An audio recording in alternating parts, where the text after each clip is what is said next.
Welcome to the Feisty Women's Performance Podcast. I'm your host, Sara Gross, Ironman champion, PhD in women's history, and founder and CEO of Feisty Media. I started this show because I wanted to cut through the BS of diet culture and fitness culture and actually learn from high-achieving women at the top of their game who have figured out how to feel and perform their best at every stage of life. So I chat with experts, elite athletes, and leaders who have learned to succeed despite the massive gender data gap in exercise and medical science and product development. Every episode is filled with information, advice, and anecdotes that will help you fulfill your potential as an athlete, mom, leader, or business owner. And listen up. If you don't subscribe to our Women's Performance newsletter, you are definitely missing out. It's totally free. So head over to womensperformance.com and subscribe now. That's womensperformance.com. This podcast is a production of Feisty Media. Hi, Feisty friends. By the time this episode comes out, myself and the entire Feisty staff will be in Kona, Hawaii for the Ironman World Championship. This year, the race in Kona will be only women. The men had their own world champs a month ago in France. So the world will be watching as 2,100 women take on Ironman in the lava fields of Hawaii. And we will be there doing media coverage and educational programming. So if you have any interest in triathlon, follow the adventures of Feisty Media by following Feisty Triathlon on Instagram, or head over to watchthewomenofkona.com to see everything we're doing, including interviews with the top pros, live podcast recordings about all things triathlon performance, and everything you need to know if you are quote-unquote Kona curious and one day want to race on the Big Island. But, oh my goodness, I am so excited to tell you about today's guest. As some of you know, I've become a bit of a CrossFitter since retiring from pro triathlon, and I've been lucky enough to watch the CrossFit Games live in Madison, Wisconsin the last couple of years. So this year, the top two men, what CrossFit would call the two fittest men on earth, both have amazing women coaches, and I really wanted to talk with one of them. So today's guest is Michèle Letendre, who was a 6-time CrossFit Games athlete herself from 2011 to 2016. And while she is clearly a great athlete, talking to Michèle made it very clear that she is made to be a coach. Michèle offers CrossFit coaching and programming through her business DecaComp, and her team coach amateur and elite athletes alike. I asked Michèle how she got into coaching and whether she's had any pushback or negative experiences as a woman in coaching. We talked about what qualities she sees in elite performers, her coaching philosophy, and her recent foray into triathlon. There's a ton to learn in this episode from a coach who coaches the fittest people on earth.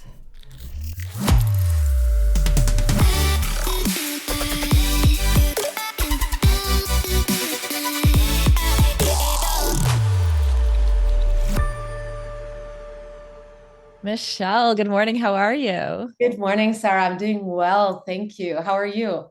I am great. I'm so excited to have you on the podcast. Congrats, first of all, on Patrick Vellner's recent success, and your amazing coaching of him to being the second fittest man on earth. So yes. Not bad. Not bad. Pretty good. A good day at work. Yeah. And for those of us who don't know CrossFit that well, like what does that mean? Like the fittest man on earth, like how do you decide that, and how does one specific sport go, okay, now we've decided who is the fittest man and woman on earth? That's a pretty loaded question. I know. It's like, there's a lot of nuance to it. Essentially, every year the CrossFit Games has CrossFit has the CrossFit Games, and you can consider that to be a world championships. And so there is the qualification process for that. That starts from an open competition, and it's exactly that. It's open to everybody. You can sign up. Anyone can do that. I'm signing up every year. Like we have members at local gyms that will sign up. And then through that competition is they filter out a certain percentage and they go to what they call the quarterfinals. And it's the same idea. It's an online competition. They'll filter out the exact numbers. I don't really remember, but they have, I think, something like 40 athletes per designated region that will then compete on site to a competition they call semifinals. Mm-hmm. And in those semifinals is where you qualify for the CrossFit Games. And the CrossFit Games is held every summer in August for anywhere between 4 or 5 days. It changes. This is, I think, what's difficult about our sport is that it is always changing, from movements and tests to the actual format of the competition, the location, and the goals, I guess. Mm-hmm. So you can't, like, the designation of fittest on earth is something that's a little bit more of a trademark than the actual, test of the fittest on earth, because every year it's different. And so you can argue that the winner of the test is the winners of those tests of that year, et cetera. That said, there's a really strong concept in CrossFit that states that the fittest on earth will always kind of come out on top at different tests. And the premise is really, the more exposed you get to different tests, you might not win them all, but if you do well in all of them, it'll accumulate to you coming out on top as a winner. And that's how you conceptually test the fittest. And so it stems really far back from the CrossFit methodology. Mm-hmm. And for those who don't know what I'm talking about, right, CrossFit started as a training methodology and evolved into a sport because there's a lot of performance metrics in CrossFit that can be used for sport. But all in all, the goal of a CrossFit athlete is to be not a specialist, but a generalist, and a good generalist at all the tests that are being kind of thrown at you. Mm-hmm. And so that's how you get to that in as few words as I can come up. Yeah, that was great. I think I applaud CrossFit for kind of taking on that task of like trying to create this, like some kind of system by which we decide who the fittest is. Like, I love how it plays with our human imagination of like, okay, how could we test someone in all these multiple ways? So even though it's kind of an impossible task, and every year there's going to be some things that people say, well, this suited more of this type of athlete or that type of athlete. At the end of the day, I'm glad that they're trying because, it's kind of fun. It all comes down to what you define fitness, right? Their definition of fitness is moving large loads quickly over long distances, something like that. So essentially, they have a very specific definition of fitness, and that is what will kind of be their ideal of a fittest person. For them, the fittest person is someone that can lift heavy weights, run really fast, swim well, really be good at gymnastics, and also be good at mixing all of those things together. Whereas the fittest person in triathlon is going to be the one that can swim fastest, bike the most powerful leg, and then run the fastest, but also put together the best race. That will be the definition of fitness in there. And then you have the decathlete that has their definition of the best decathlete. There's no strength element in that. There is to a certain extent because they're throwing weight, but we can both understand that weightlifting and throwing weight is kind of different. Right. So it always depends on how you define fitness. But I think that everyone should look at CrossFit Games athletes as really being the athletes that can really do it all, because we have fast 5Ks and we have really heavy loads. And so those extremes are being touched, and we're kind of touching base on everything in between, Yeah. Yeah. I hear that. And you yourself, like, you went to the CrossFit Games 6 times. Am I right? Yes. That? Yeah. From starting in 2011, which is like not that long ago, but I think in CrossFit years, in terms of the evolution of the sport, it's a long time ago. Like, tell us first, like, your own sort of sports background. Like, how did you get from, wherever you were as a kid to like being a CrossFit Games athlete? Yeah.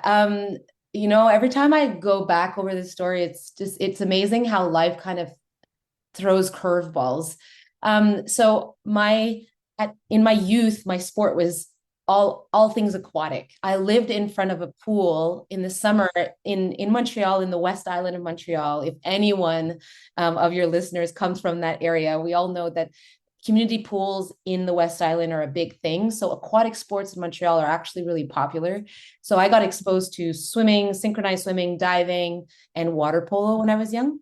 And then my first like competitive sport was swimming. And then I transferred into water polo, which was, I would consider my main sport growing up. And I did that for many, many years, competed national and some international levels. I had like tried so much to make it to the national team, to try and make it to the Olympics, because that was my ultimate goal. But ultimately I just didn't have the talent and my height. Like I'm 5'1". I'm not built for water polo. And then I kind of took a break from sports when I entered Cégep. So here we have this schooling called Cégep that transfers from high school to university. So it's like a 2-year degree before going into university, 2 or 3 years. And then during that time, I did no sports at all. I actually studied arts. So I became this skinny little, artist. But, then in university, I went into design, wasn't doing any sports, but found that I was starting to miss kind of working out and being active. And then I basically, after a breakup, I started working out again in my later years of university. And coming at the end of my degree, I needed to kind of make a decision that would help me pay bills. So I applied for jobs in gyms because I wanted to keep out and kind of wait before I started to go into design. And then I found CrossFit through applying at a CrossFit gym. Oh, wow. Yeah. So I applied to be their secretary / like, front desk manager. And then they gave me an opportunity to kind of just try it out, because they're like, you're selling the product, you have to know what it is. And I was hooked, I was hooked on CrossFit because it was just like when I went to practice. So anyone who's done like sports, like practice has something amazing that we don't get as athletes, as adults. I mean, like adults, we go and we work out because we want to manage our weight, manage our stress, do activity, but we don't learn much. And that's what I loved about CrossFit. I was like, man, it's like learning things, practicing things, having focused time in something that's not, bill paying, something that's unrelated to real life, but it's just about improvement. And so I fell in love with it. And then I started competing like pretty much immediately. And by competing was like totally scaled. I was doing pull-ups with band, scaling all the weight.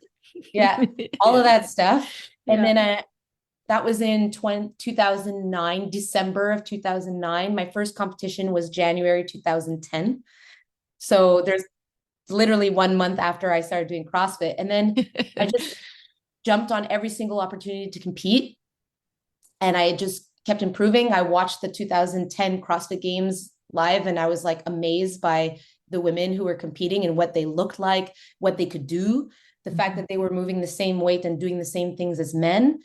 The fact that the media was so intently covering the women. And then I just made it a goal to kind of make it there one day. And then I just did all the things. I did all the injuries. I went overboard, just did the whole beginner mistake of everything. Yeah.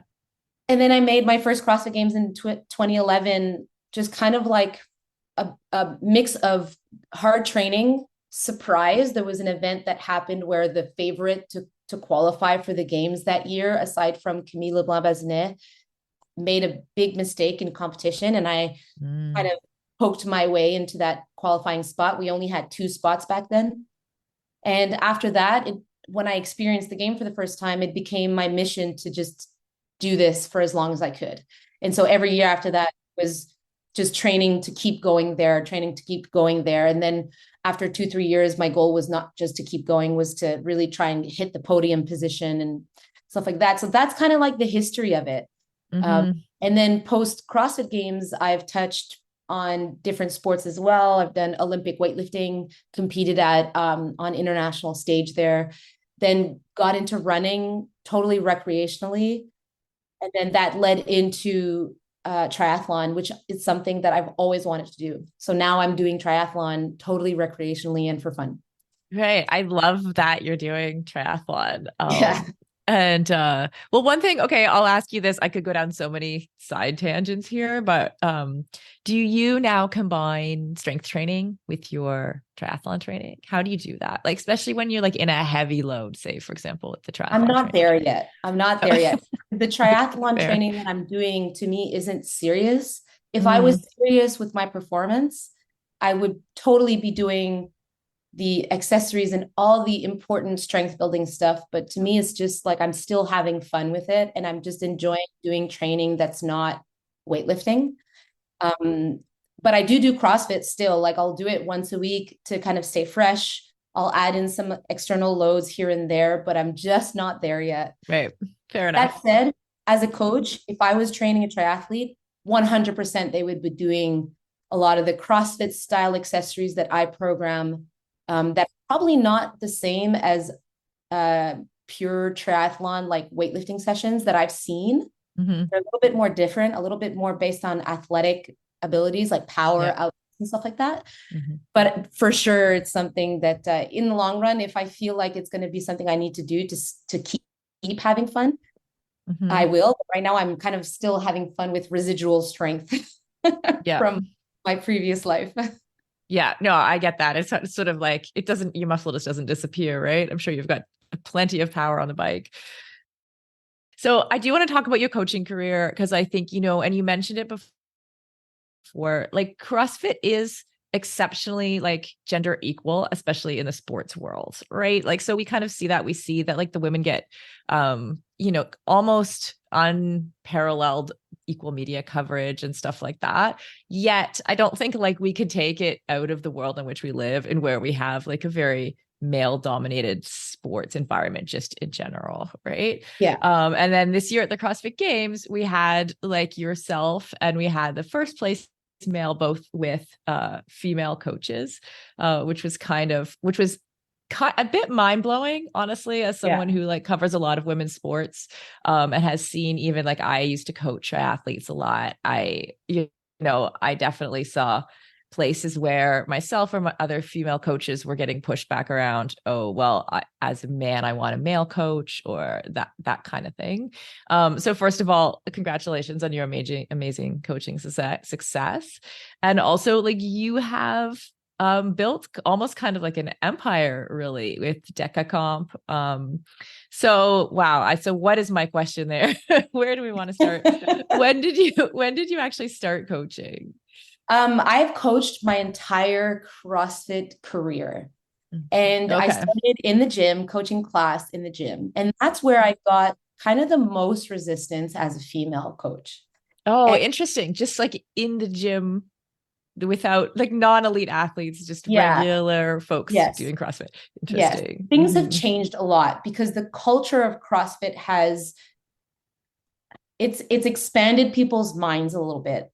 In 2011, 2012, female coaches were less present within gyms, but CrossFit coaches, because it's a community-based style of training, women have been more present, I'd say, than maybe in other sports. It's a sport that has a little bit more big picture kind of thing. So in my first years where I was trying to coach class, it's where I got the most kind of like felt like I was being brushed off. And at first, my thought is I'm a new coach, and probably my message doesn't have a whole lot of confidence in it.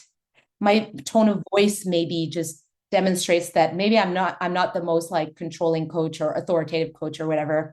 But now with a step back, it's clear that the whole package was a factor in that resistance. Like I'm 5'1", I'm a woman. Trying to lead men that are lifting really heavy weights for complex movements. I can see how,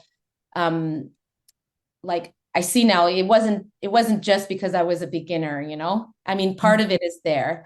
I think women are really sensitive to that as well, because it's something that we have to navigate in every profession. It's not something that's just unique to coaching at all.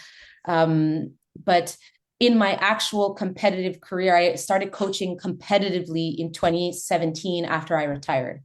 So I coached, class all the time. I became manager of a gym. And through that experience, I've also I've had all the positions you can think of in gyms. I was an owner. I also coached, I also worked on the CrossFit seminar staff with coaches trying to get their level 1 certification. So I've had all those experiences. And then one thing that I did realize is that throughout my competitive athletic career, I never had a female coach ever. Interesting. So yeah. And so when I started coaching, to be honest, it wasn't a thing. Like I wasn't thinking I'm going to be the first female coach out there. I was just obsessed with coaching. And it was something to me that was more about filling the gap of what's needed as coaches. All my coaches were they all brought something to the table, but they weren't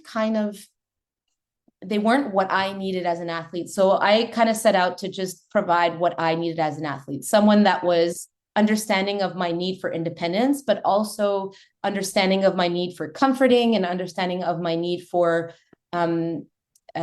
focusing on technique and just allowing freedom, but also structure.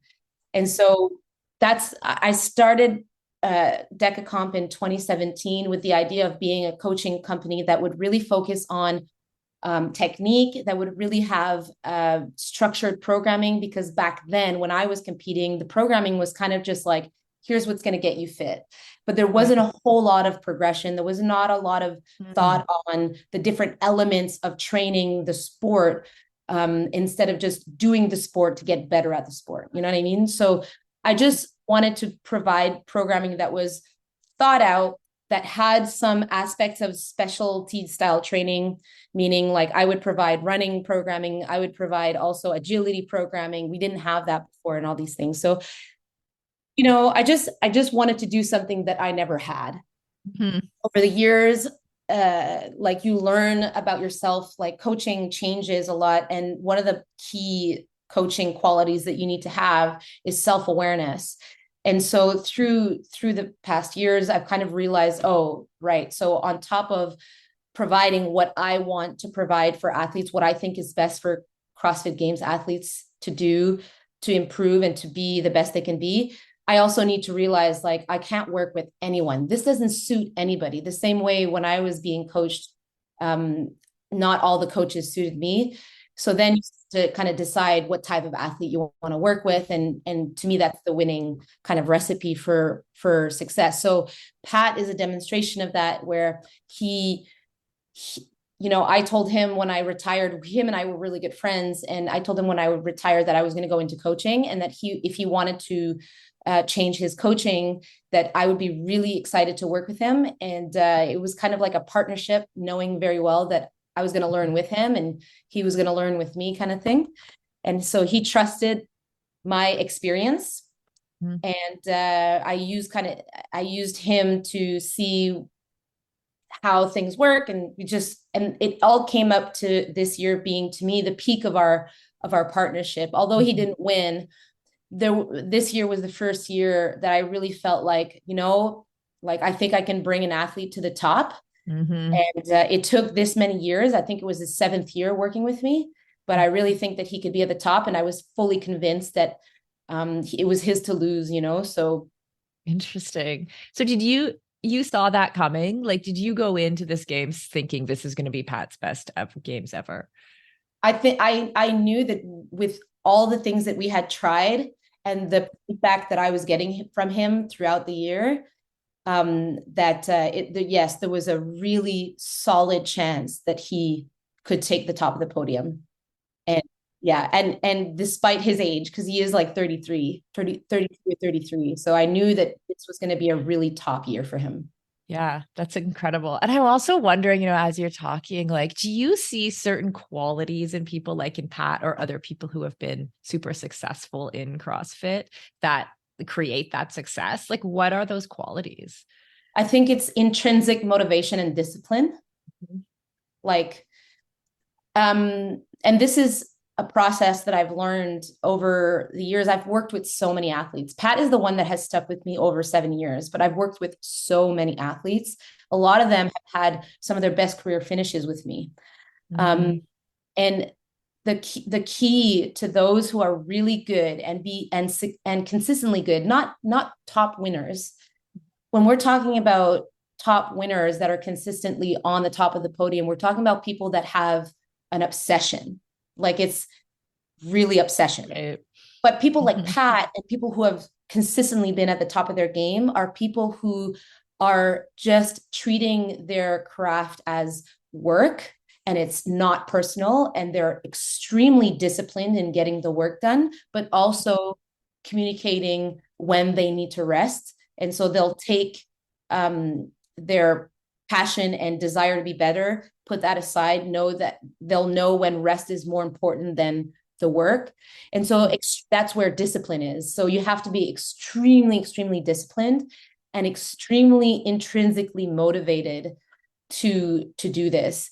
And motivation isn't the exact term. I think intrinsically motivated means, like, to me, you're motivated by the process, and disciplined is where it'll bring you to the results. But if you are in any way, shape, or form someone that is consistently externally motivated, I don't think that there is longevity in the career of those types of people. And you have to be careful with that. And it's not to insult the athletes. It's just something that I've noticed, that the best athletes are those who really don't take things personally. They don't need external gratification. They do it for the process. They focus their intention. It's so unsexy. So if you're slightly in it for the fame and the glory, it's probably not going to work. Yeah. Can you, sorry, go ahead. No. It's just it burns you out big time. It really does burn you out if you're not getting the constant reward of, good job, and this is something that, like, also working with your coaches, right? If you are someone like that, doesn't mean that you can't have success. It just means that you need to you need to choose the right coach, right? I'm not someone that provides a lot of I don't want to say positive feedback, because I do give positive feedback, but I'm not going to be someone that's going to be like, don't worry, you did a great job in this. I'm very much a very realistic coach. That wasn't very good. We can do better.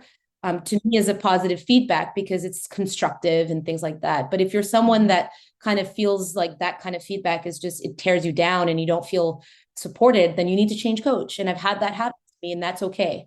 Right. But that's something that I've identified as a winning combination. It's really just, if you're process driven, intrinsically motivated, and you have an insane amount of discipline, you will do good. Yeah, we hear that a lot on the podcast about intrinsic motivation. And I'm just wondering, like, what are some of the things that you tell your athletes to encourage that intrinsic motivation? Or are there things that, like, mantras that you think that someone who's intrinsically motivated should kind of own? How do we, and if someone thinks, oh, shoot, I am too externally motivated, how do we help them become more intrinsically motivated? I think that's a really good question. And to be honest with you, I haven't figured that one out yet. I think being someone that has that, I've not had the success that Pat has in terms of results, but I've had the success in terms of I've reached goals that I've set out for myself, and I've found consistent success over the years. And to me, I can't imagine someone saying something to me and be like, oh yeah, I should be more, externally motivated, because it's just not part of my thinking process. That said, I think what's important is you filter that out at the beginning of the relationship. And I've had more and more today, I'm having conversation with athletes that I'm taking on and explaining to them how I work. Like, don't expect me to reach out every single day to see how things are going. I expect you to provide me feedback on your training sections that you feel are necessary for me to know. And like in competition, I expect you to, like when we start competitions, I expect you to have, grieving time when things go poorly. And I expect you to use that grieving time to its fullest and then move on and this and that. What are your expectations of me? Can I meet those expectations, et cetera, et cetera. And so I find it will help a lot. The problem is that when athletes have this idea that a certain coach will get them somewhere, they'll tell them what they want to hear. And then it becomes, and like, you can't control that. Like, I have learned that you cannot control what people expect of you. If they don't communicate honestly, then there's nothing I can do, because my role is to communicate with you honestly. And so I've had some bad relationships happen from that, and I've learned from it. So the key is really being honest from the beginning. And I'm not going to sugarcoat what I have to say sometimes. So, I've learned that through my father and my mother. My mother and my parents have always been extremely honest with me when I wasn't doing my best. They've always told me, like, you can do better. This is crap. And they never sugarcoated it. And so I have found a lot of value as an adult today in that feedback now. It was hard to hear when I was young, but today I'm an independent and fully functioning human being that can probably be resilient and go through lots of things. I would say a high functioning human being, to be fair. Yeah. So I think that's really important. And if you can't take it, then fine. But hopefully in the long run, there will be some moments where you realize how that could have been useful or how that was useful, et cetera. Right. That's interesting. And you mentioned earlier that, like, you feel like self-knowledge, I forget exactly the phrase that you used, was really important for a coach to have. Self-awareness. Yeah. And I think that's also really important for an athlete to have. What are some of the other things that you think make a great coach? Making a great coach, I mean, I think I can only speak from experience of coaches that I've had and the coach that I am. I can tell you what makes a not great coach. Like, I've had coaches that have been so married to their process that every time I posed a question, it was trust the process, trust the process, trust the process. And that's such a fucking bullshit blanket statement. Yes, you have to trust the process. But coaches have to be aware when they have a critical thinker on their hands. And the critical thinkers are usually what make really good coaches, right? Because they're going to be thinking of different options, different things, different reasons why something will work, why something won't work, et cetera. And if you can find yourself an athlete that is a critical thinker and that doesn't take arguments personally, you will become a better coach. And to me, that's Pat, right? Pat questions everything I provide, whether it's just, how do you want me to do this? Or how is this set up? Whatever. He asks me questions on almost everything every day. And that is crucial for athletes and coaches to be aware of.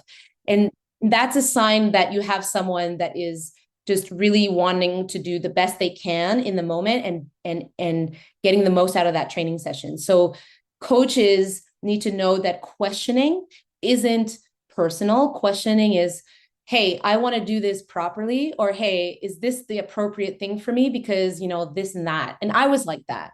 And so I had a coach that would tell me all the time, trust the process. And I changed coach. And then my next coach was kind of the same thing, but different. He was really great at the beginning, but then when I was questioning how he was approaching training post-injury from me, he was convinced that I was scared of getting back into things. Right. But he didn't feel the way I felt. So this is where experience helps you become a really good coach, because I've gone through that. I've been a games athlete. I've been an aspiring games athlete. I've been an amateur athlete in other sports. I've done that. So I know how the mental game plays. And I know I can somewhat understand how athletes are feeling. And so when some questions arise, I kind of get an idea of where that question comes from.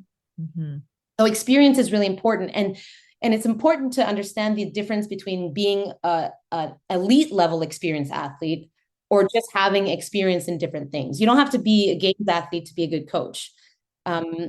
In fact, a lot of games athletes probably don't make good coaches because they're really, all about what they're doing, whatever. But you have to have some level of exposure to different situations to understand the mindset of an athlete in different experiences. Mm-hmm. So if you have an athlete that cries a lot because they're kind of falling short of their goals, you know, is it because like, put yourself in their shoes. Is it because their ideas of their goals, is it realistic? Like, what are they thinking and what are they feeling and blah, blah. So having that experience kind of helps you understand.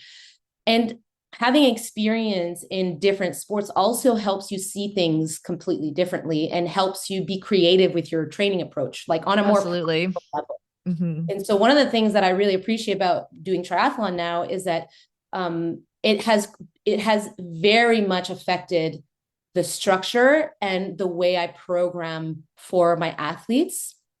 And so seeing that side of a completely different sport has made me a better coach, because I feel like I make better decisions now for their training. And having been an Olympic weightlifting athlete as well, having gone through that training process and that training programming and that style of competition, I have a different perspective on, training as well. So you learn a lot through that kind of exposure.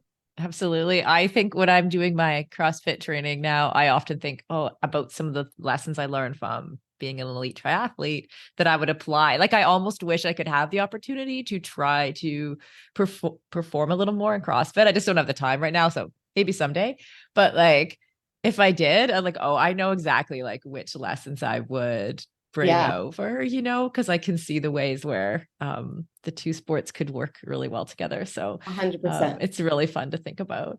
I'm actually wondering, on the, you've been in CrossFit for, I guess, 14 years now, almost. Goodness. I started CrossFitting in 2009. 9, yeah. 14 years, yeah. Yeah, here we are, yeah. How have you seen the like women's side of the sport kind of develop and change in that time? I've seen things kind of, it's quite amazing. The before, women in terms of weights and upper body movements, like physically speaking, it was really significantly lower than men. The capacities were significantly lower. And over the years, that capacity has all but erased. Like the equality is just really there. A lot of women, when it comes to upper body stuff, have really stepped up. And so the bodies have changed a lot. In the beginning of the sport, a lot of the best CrossFit female athletes were more endurance athletes. And then now we're seeing kind of a mix. The backgrounds of athletes have changed, but we're seeing a lot more gymnasts and stronger athletes kind of stepping up a lot. And it really changes also based on the programming. And I can't neglect that piece, because Dave Castro had been leading the programming of the CrossFit Games for so many years, up until 2021, I think, or 2021. So what we were seeing is that the women qualifying for the games were just the bigger girls, because the demand was all about external load. There was a lot of demand on running around, and I'm talking about like the elite level. Yeah. But then with Boz coming in, Adrian Bosman coming in and programming at the games, we're seeing the return of the little guy, because he has a fetish and an emphasis on more athletics, gymnastics, skills, and athletics. So you need to be a little bit smaller, a little bit lighter, and more skilled. So we saw that athlete come back. Yeah. But overall, the women, the biggest change over the last 15 years has been the strength level of the women that has significantly increased. We're seeing barbell workouts compared to men that are completed faster. The prescription has always been that women lift about 30% less. So it's always been RX for men is X, and then women are about 30% less than that. But that's become kind of not true. And that's why we're seeing barbell movements, barbell workouts, women are going faster than men. And so the relative strength is much bigger for the women than it is for the men. And we're seeing the women who are kind of standing out on top are those who can pull, upper body pull and upper body push better than others. The physique, I mean, like everyone who looks at any media from CrossFit, it's clear. Like when I say that the athletes were more endurance sports athletes at the very beginning, like they were lean and cut, but they were pretty small. And the average weight back then when I was competing 2011 must have been somewhere around 135, 140 pounds because some of them were tall. Wow. And now the average weight is probably around the 160, 165, maybe a little bit less. I'd say maybe more 155 pounds. Yeah. But we're seeing some heavier women being there, and we're also seeing some lighter women being there. But overall, the women's weights has kind of shifted up, but the musculature is just really more there. Like women are strong. They're strong. Yeah, it's incredible actually if you think about how much that's changed in such a short time. It's like essentially the women, like so many people, CrossFit was booming, right? And it's grown so much. And then you see more women coming in and then more women getting stronger so quickly. And I love that, honestly. Or I think back to like, you know, I don't even know, you would know what year it was, but Annie Torres' daughter, like doing her first bar muscle up or ring muscle up. Yeah, like that was in the game. 2010. No, that was in 2009. Like, yeah, in the games. And now you see like quote unquote ordinary women who aren't ordinary at all, but in CrossFit gyms everywhere doing that same movement. Like the rapid change of that is just incredible. Yeah, but women can be challenged. Like women can be challenged, and this is what CrossFit does really well is they challenge everybody the same. And so where I think the reason why I think on the female side there's been so much more growth is because they've never been challenged that way. Like general population women have never been challenged that way. Right. Great point. So it's normal. It's like the beginner's curve. We're seeing that. And now, like, man, we have a girl on our team that we just took on as an athlete. Her name is Dana Pran, and she snatched 210 pounds at the semifinals last year. Yeah. 210 pounds. And it's not just fresh, right? She did an 800-meter run, the runner, before snatching 210 pounds. Wow. So it's like, it's absolutely crazy, you know? And I was one of the strongest athletes when I was competing in the weightlifting, not in the powerlifting, but in the Olympic weightlifting. And I snatched 205, I think was my best, you know, and now women are snatching 205 and they're not necessarily games level athletes, you know what I mean? Like, yeah. It's pretty impressive, but it's empowering. Like it's an important part of confidence. External loads are an important part of confidence. So it's nice to see that. And the female field has gone through, I feel like we're coming close to kind of a little bit of a plateau in the female field. I find that it has changed a little bit. I feel like the depth isn't as maybe it's because I'm biased because I competed, but the depth of female athletes isn't as crazy as it used to be.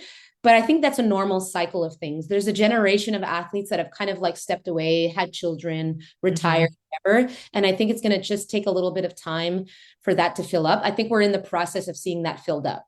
You know, I think more and more we're seeing a depth of field that's really interesting. I was blown away by the depth of field at the qualifying competition in the West last year. So the semifinal competition on the west side of the US and Canada, west side of North America, I should say. I was blown away by the level of the female side on that. I thought it was going to be kind of like a very open qualification process, but it was a complete, I was just surprised. So it's getting back to where it used to be. That's for sure. Yeah, it's amazing. Something you said there, I wanted to pull out. We recently launched an online course called Strong, and it's essentially like we developed it to help kind of the quote unquote ordinary. I know like a lot of people who do athletics as adults are never ordinary, but like to get people, women in particular, from wherever they are into barbell movements and strength training, which I think there's sometimes this intimidation around gyms. And like, but sometimes that's very real. Like as women, sometimes we experience like men trying to help us in gyms in ways that we don't necessarily want and stuff like that. Right. So we created this course of like, wherever you are, you could start with body weight, dumbbell, and then you move to the barbell to get those people comfortable. So at least when they go to the gym, they feel like they know something. And for us, like, you know, one of the things I observe is that there is a confidence that comes with weight training or like strength training in general, right? That like can flow over into other parts of life. Is that something that you notice as well?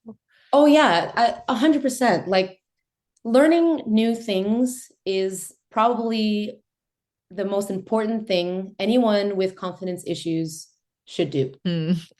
I love that. Yeah, it's and I'm seeing it like we see it the teens and young adults that struggle with, you know, social interaction or that struggle with anxiety, you know, it just, and I've seen it with athletes that I've coached, athletes that people that have never been exposed to novelty, they're not confident. Like if it's hard to go to a gym never having done that before when you're young and just say like, yeah, I'm just going to do this, you know, with all like, yeah.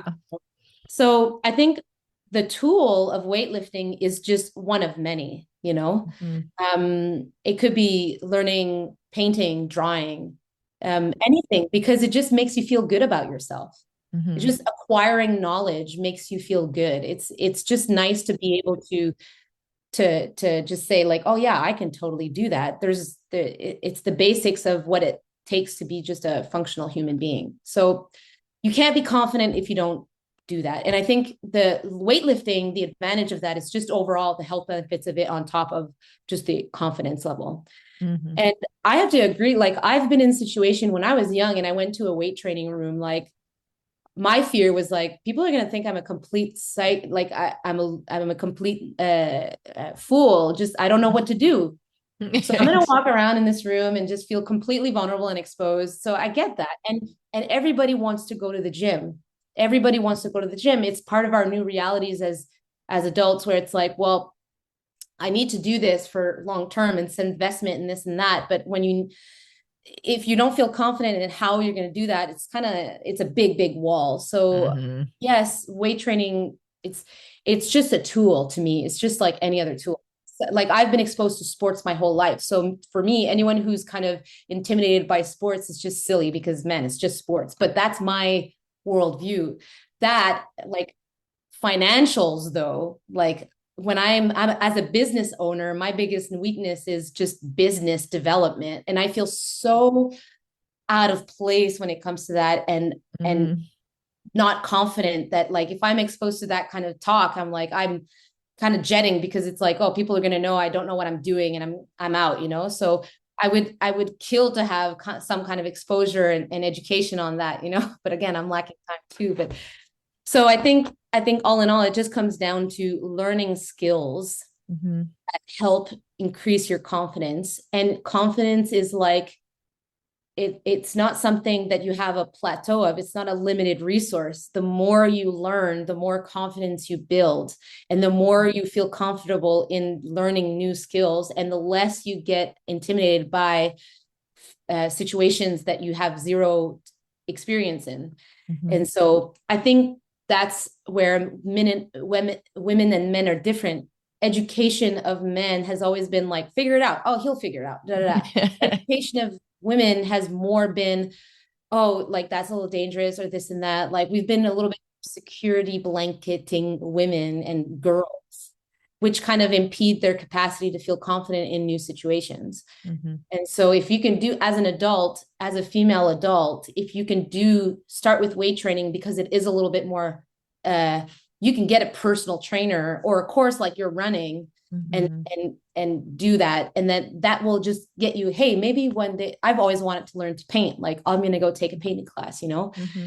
So it's a catalyst. Learning is just the basics of building confidence to me. Yeah. That's fantastic. As we head into summer, rest and recovery are critical for improving sports performance, reducing stress, and living a long and healthy life. We should all invest in better sleep. So, think about the thing you lay your head on for 8 hours a night. If it's not exactly right for you, it can lead to needless tossing and turning, or worse, have you waking up with an unrelenting kink in your neck. My new Lagoon pillow has helped me improve my sleep immensely by pairing me with the performance pillow that has everything I need. So I personally was matched with the Otter pillow. Shout out to Team Otter, which I love because it has a gentle cooling effect.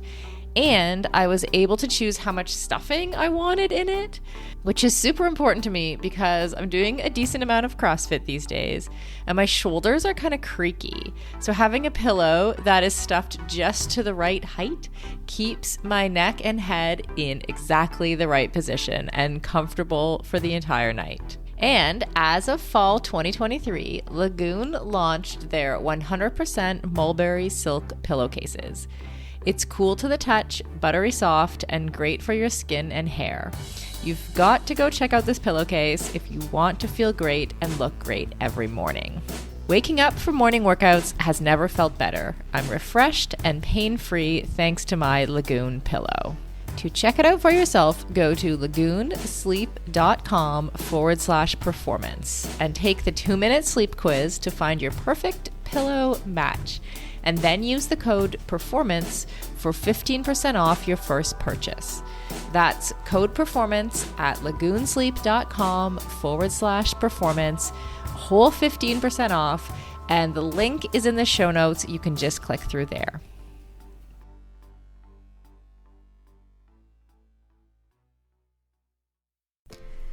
Endurance sports should be accessible to everyone, right? That's why we are so excited to be partnering with Motive. Motive is one of the fastest growing training apps in the world today, with thousands of amateur athletes signing up every month and a nearly perfect 4.9 star rating in the App Store.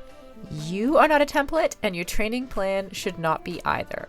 Prepare for running races, triathlons, cycling events, duathlons, or swim runs, however your season schedule shapes up, and get training written by some of the best coaches in the world in each discipline who know what it takes to help amateur athletes reach their goal on race day.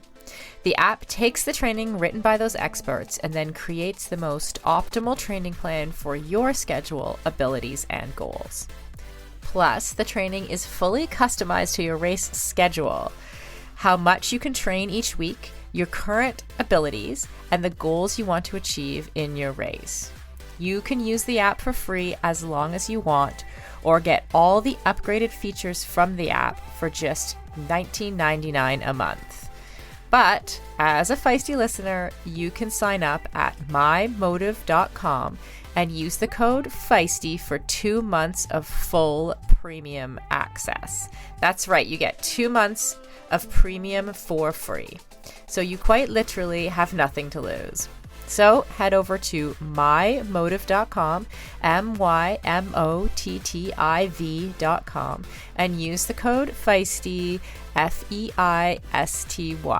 And on a personal note, I know the founder of Motive, and he is driven to make triathlon and all endurance sports more accessible for the athletes who care about their performance, but who aren't quite ready for a full-time personal coach. If that sounds like you, definitely try the app for 2 months for free. You literally have nothing to lose.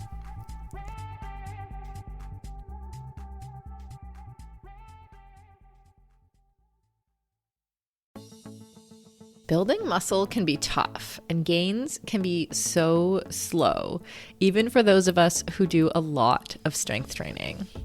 As an ex-endurance athlete who is now in perimenopause, I know this all too well.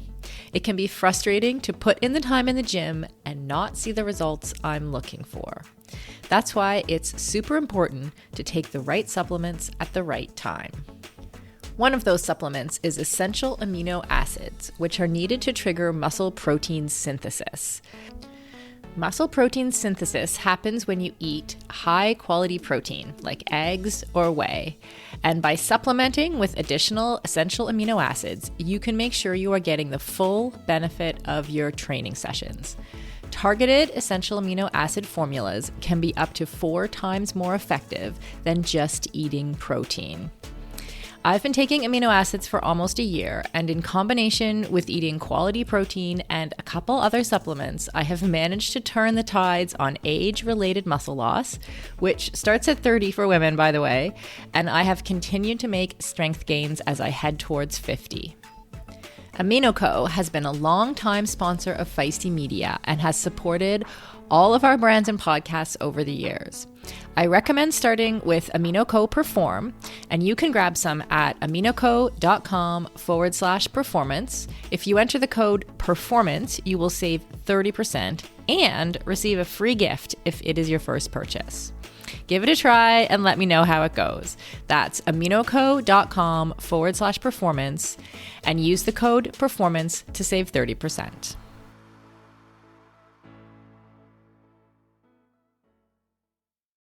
Well, I don't want to keep you forever. I just I want to ask you one last question for anyone who's listening who may want to get into coaching or may feel, especially as a woman, maybe a little intimidated by that or think that they might not be taken seriously. What would you tell those people? Yeah. Coaching is a lot of guts. You have to take a position of, it's basically a position in which you're going to make decisions for someone.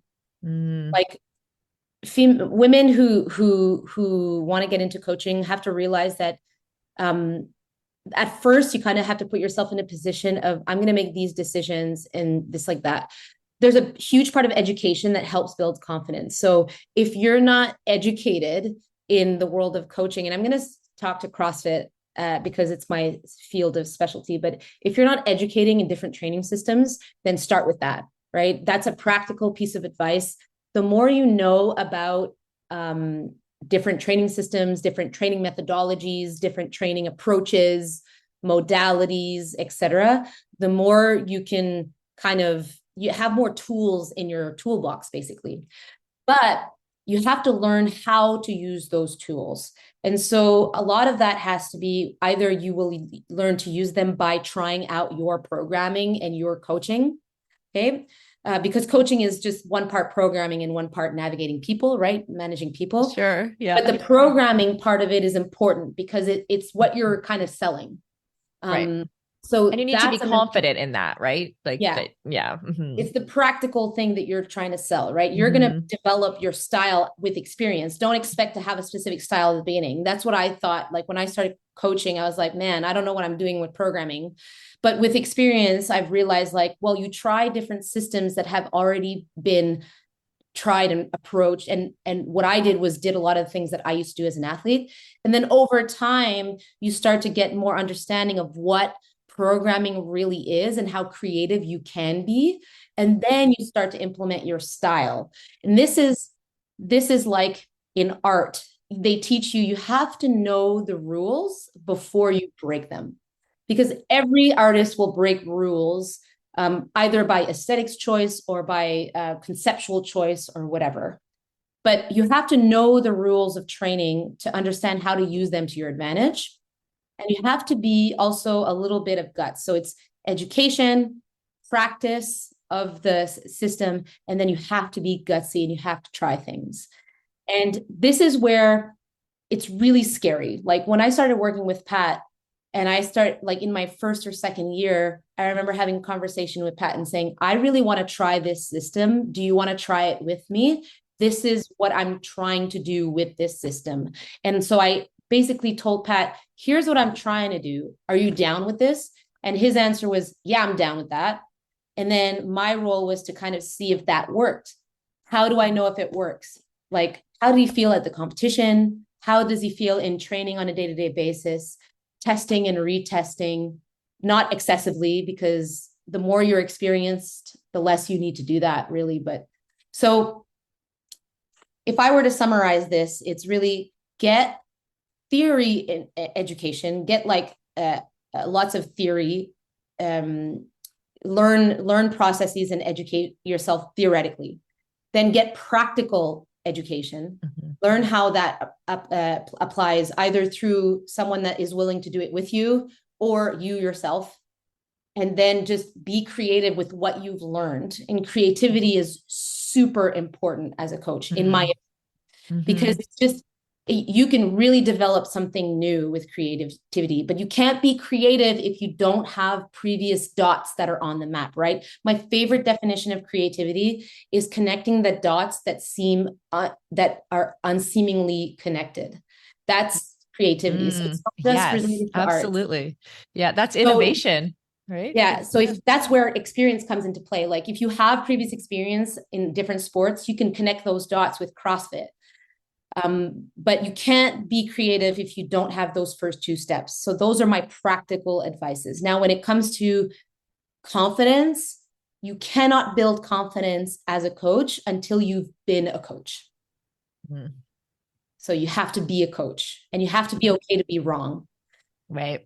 You're going to be wrong, and Pat tells me all the time when I'm wrong, but when I'm right, I tell him all the time that I'm right. Yeah. Well, and it's always a process. Like you can have one training system that works 1 year for one athlete, and that same system will not work, that might not work the next year for the same athlete. Right. So you're like always in this process of learning. Right? 100%. But you have to put yourself out there. You have to do it. And you have to, either you get pushed into it or you just willingly do it, but you have to dive into the deep end, because it's like, nothing will never be perfect. And moms out there who are listening, who are also like, you have kids, you think you're ready, you're financially stable and this and that. And then you're like, holy shit, I wasn't ready. And then you learn on the fly, and then you do your best and this and that. Right. So as much as I hate this correlation, because I've always kind of wanted to step away from the femininity of being a female coach, it's something that I think that it's important, but it's not like, there's a side of us that will always have that maternal instinct. We're not moms. It's really important that you understand that coaching is not being a mother, because there's a level of professionalism that's taken away by that. You need to protect yourself. You're not someone's mother. You're not someone's older sister. You're their coach. And there's a limit to what you can do for people. But the fact that women become mothers so suddenly when they have their first children, and you adapt to that, you will adapt as a coach. Much easier than a mom. Right. Totally easier. Yeah. But my point is that if you can be new at being a mom, you can be new at being a coach. Right. That's a great analogy, actually. Yeah. I love it. Well, Michele, thank you so much. Your joy for coaching and your love of that craft has come through so much. And I think I learned a lot, and I think the audience will learn a lot too. So thank you so much. Thank you so much, Sara, for the opportunity. And thank you all for listening to my blabbing. Yeah, it's been so fun talking to you.